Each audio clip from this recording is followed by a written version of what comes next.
1075 The Game Podcasting is sponsored by Modern Exterminating, a family-oriented company. Professional, honest, and dependable pest control solutions. We're your one-stop shop for all pests. Shane Beamer kind of was able to cash in last year on 9 wins on the popularity of Lenore Sillers. And, hey, look, if I'm a college football coach, I'm all for it. And if I'm an AD, whatever. You got to deal with it. Now Shane Beamer's got to deal with 4-8, though. And part of that is revamping an offensive line that really for the better part of my lifetime has been a failure, Tyler. Mm-hmm. And, you know, I think every year we overhype it. We want the offensive line to be better. There's really, honestly, reasons that we have hyped it up the way we have the last few years, because when you recruit on paper the way South Carolina's recruited, you go, this should be a good line. It's why I also am almost convinced that it's more coaching than it was the actual players. And I think, aside from Tree Babalade, that next year is going to prove that out when you see, I think Travon Ball is going to have a good year. Josiah Thompson is going to go to Miami and turn into something really good. I think you're going to see Nick Sharp maybe at Michigan State be a full-time starter. Who knows?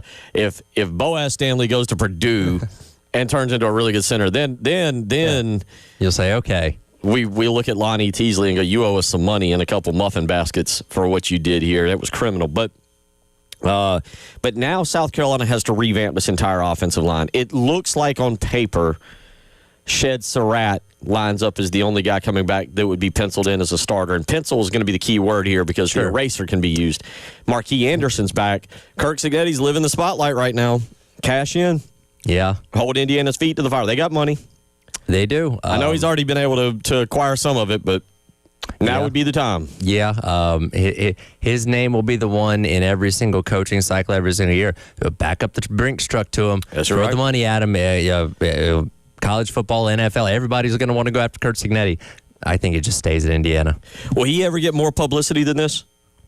Is this peak publicity? I think it's peak publicity. He's always going to be relevant. Because, again, I don't think Indiana's going anywhere. But, we're still in, the stage of I can't believe what we're witnessing for a program that was irrelevant. Again, losing his program in college football 2 years ago. I saw a picture the other day of his first game he ever coached there. It wasn't even close to half full. There are more people in the parking lot tailgating than actually in the stadium, and now they're playing for it and, quite frankly, likely going to win the national championship on Monday, in my opinion. South Carolina, Tyler, loses another offensive lineman, Ryan Brubaker, to the transfer portal.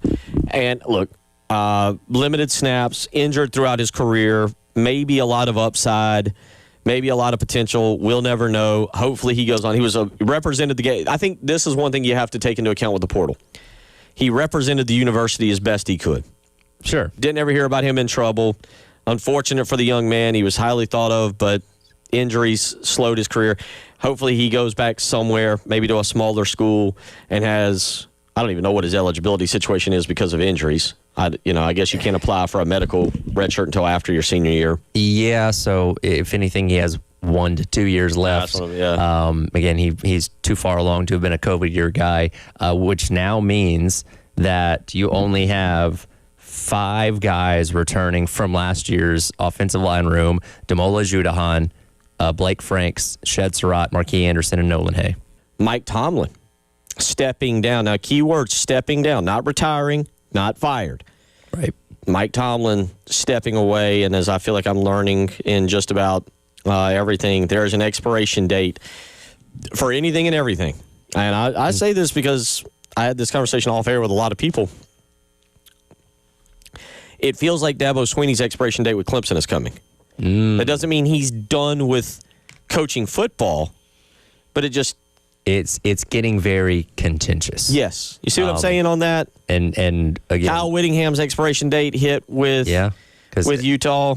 Mike Gundy's with Oklahoma State earlier on this year. Now, they were in a lot worse of a situation. They were really bad, and they fired him. It wasn't stepping away. But, yeah, it comes to a point where no matter how long you've been there, no matter what you've done, if you're not performing at the highest level, then it's like, okay, well, what's the point, right? Like this, there's nothing about the Steelers and Mike Tomlin that makes me think, well, you know what, 26, they're going to be a Super Bowl contender, and 27, 28, 29, all those years, they're going to be right back in the mix for making an AFC Championship. It just kind of had run its course. Like, look, he had a really good quarterback for a really long time, Ben Roethlisberger, had tons of great defensive talent, tons of elite players at the skill positions, and they capitalized on that by winning a Super Bowl, going to another Super Bowl, continuously being in the mix for the AFC Championship. But since their last appearance a decade ago, they hadn't been anywhere close. They've lost every single first-round game that they've played.